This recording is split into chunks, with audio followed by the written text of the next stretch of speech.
First off, thank you to everyone for coming. My name is Curt Eastwood. I'm the Boone County Prosecutor. I have a prepared written statement, which I'm going to read. When I'm finished, I will take brief but limited in scope questions. First, I want to begin by expressing my deepest sympathies to the family and loved ones of Maria, Florinda, Rios, Velazquez. This is a tragedy for everyone involved. And our hearts and prayers are with her family as they navigate this difficult time. I also want to thank the Whitestown Police Department for their outstanding work. Their investigation has been thorough and professional. Their continued cooperation and teamwork with the Boone County Prosecutor's Office has been invaluable as we move forward in this case. As prosecutors, we have a solemn responsibility. We cannot allow emotion to guide our decisions. Our duty is to examine the facts, apply the law fairly and equally, and ensure that justice is served without bias or influence. That is the only way the law can truly be just. Cases of this nature require a meticulous review of every detail and every piece of evidence. After a comprehensive examination, the Boone County Prosecutor's Office has filed one count, that count being voluntary manslaughter, which is to knowingly kill while acting under sudden heat as a level 2 felony. This has been charged against Curt Andersen of Whitestown, Indiana. At the conclusion of this press conference, copies of the charging information and the probable cause affidavit will be made available once it is unsealed by the court. It is vitally important for the citizens of Boone County to understand that our decision today in no way should be interpreted as a challenge to Indiana standard ground law or a person's right to self-defense. We respect those laws, believe in those laws, and will uphold those laws. Based upon the particular evidence and circumstances of this case, we have determined that Curt Andersen's actions do not fall within the legal protections provided by the Indiana standard ground law. This case is not about undermining the law. It's about applying the law to the facts of this case. And that is what we intend to do. Curt Andersen remains presumed innocent, and until the state proves his guilt beyond a reasonable doubt in a court of law. This presumption of innocence is a cornerstone of our justice system and a principle that lies at the heart of a fair and just legal system. Finally, I need to address one critical point. During the pendency of this investigation, social media has circulated false and misleading information. This must stop immediately. It does not help the process. It does not help this case. It undermines the integrity of the judicial process. It spreads confusion, and it harms both the victim's family and the accused's right to a fair trial. One particular harmful claim was that this crime was committed by a police officer. That is categorically and absolutely false. Curt Andersen has no affiliation with any local police department. To our knowledge, he has never been a police officer, and there is no evidence of any connection to a law enforcement agency or personnel in Boone County. By spreading these falsehoods, you are undermining everything we work for every single day to ensure and defend our system. Stop sharing rumors. Stop posting misleading narratives. Rely on official sources for accurate information. Justice cannot exist without the truth. At this time, I am prepared to take questions. As both one thing I want to make sure everyone understands. As both an attorney and as a prosecutor, I am bound by the Indiana rules of professional conduct. In particular, Rule 3.6 and 3.8. 3.6 applies to all attorneys, 3.8 applies to prosecutors. These rules impose obligations to respect these rules and protect the integrity of this case moving forward. I will not discuss the facts, case strategy, or anything speculative in nature. I'm happy to answer questions about the process going forward and to related matters. And so with that, I'll remind you, when this is over, I will have copies of the statement for the press, I'll have copies of all the process, I'll have copies of the charge information. With that, I can answer your questions, but remember, very limited in scope of what I'm about to talk about. He's currently at Boone County Jail. He's been booked in.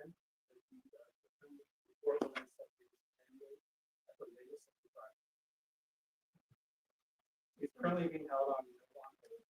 At his initial hearing, the judge set up on.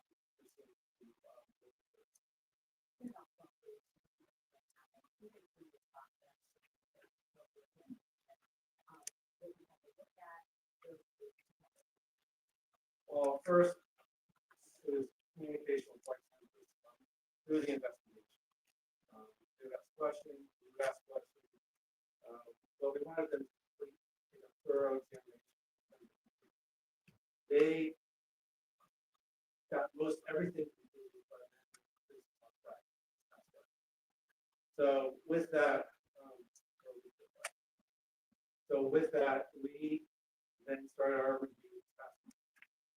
And we'll look at everything we have. So we gave statements by crime scene,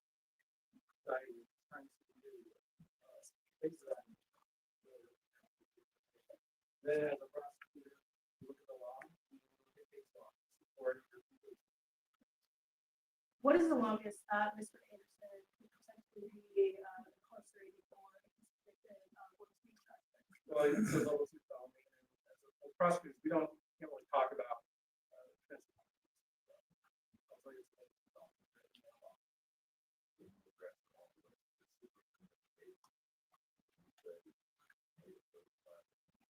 So what I'll say is first read all the look at those facts, and what we're saying is that the standard ground law is not applying to not require proper information to allow him to make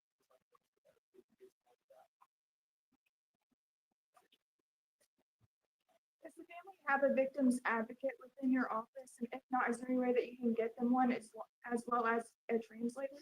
Yes, so we have met with the victim personally for 2 hours. We have an attorney on staff that speaks Spanish. They were present in the room. They will have a victim advocate for them, but when we met with them, that was not part of the process. Right. But they have a victim advocate. Maybe with the child, and our attorney speaks Spanish. Okay. We do that in every case. Thank you. Did you utilize a grand jury in advance?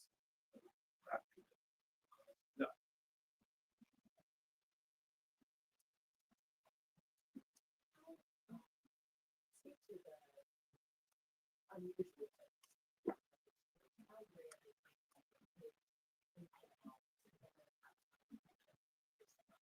Yeah, and just talking in general, without talking about the specifics in this case, with Indiana's down around the wall, it's not something that's presented normally in the county. I can't speak for other counties, but in Boone County, this type of case is very good.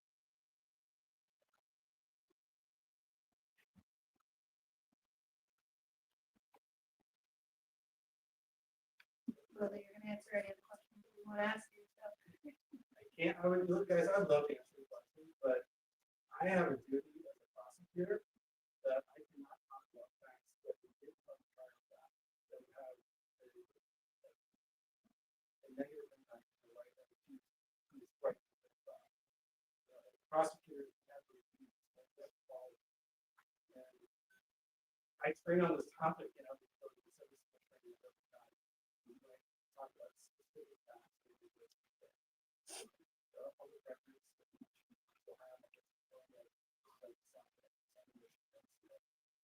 give you all that information yourself. Are you able to send that information over to us, or do we need to request I it? haven't got copies here, and then Okay. also anyone that's on that email list will do the same thing. So for people that could obviously. Awesome, thank you. Did Mr. Anderson say anything when you learned about the charge? I am Mr. Anderson is represented by counsel. I am not allowed to talk to this.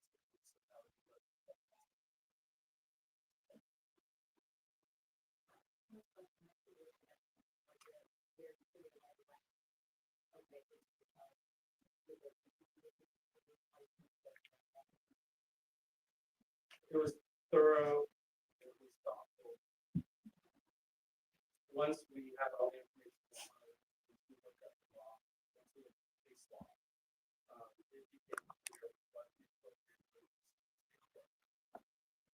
Would you say this is one of the hardest cases you've had to make decision on? Or? No, and well, first, I want to thank everybody in the Boone County community, family, friends. I had an outpouring of people, whether it's email, text, phone call, or someone stopped me and say the same, we're praying for you, really a difficult decision to make. But honestly, it wasn't. I hate to sound heavy about this, but it wasn't a hard decision. The hardest case of my life today is that case. Everything.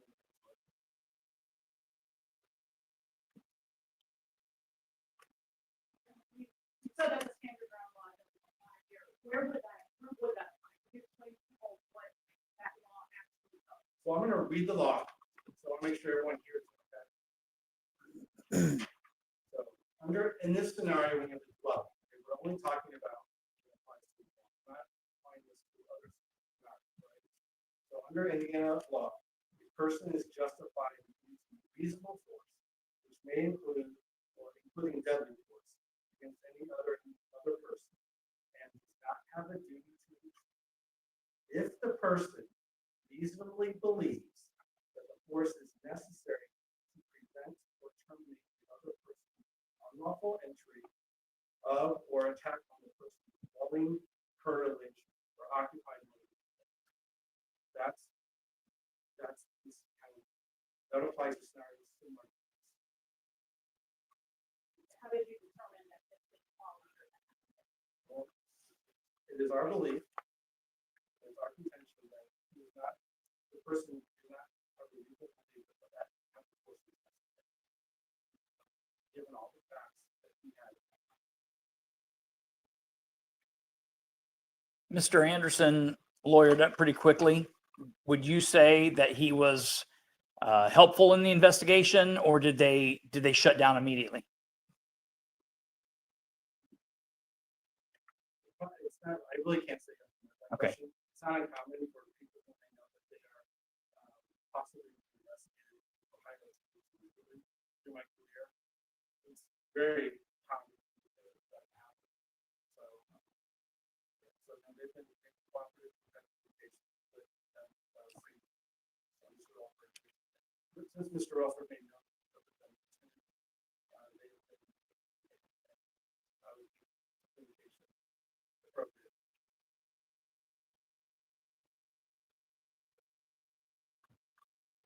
Thank you, guys.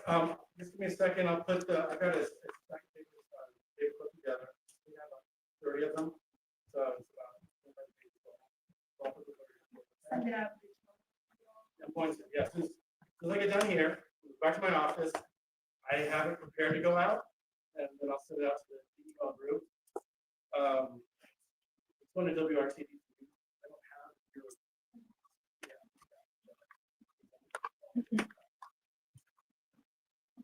So with that, guys, no more questions? All right, thank you for your time. Thank you for coming. I appreciate this.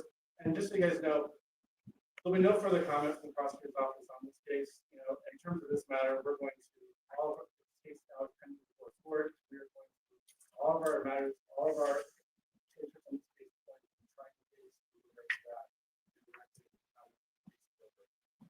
Thank you.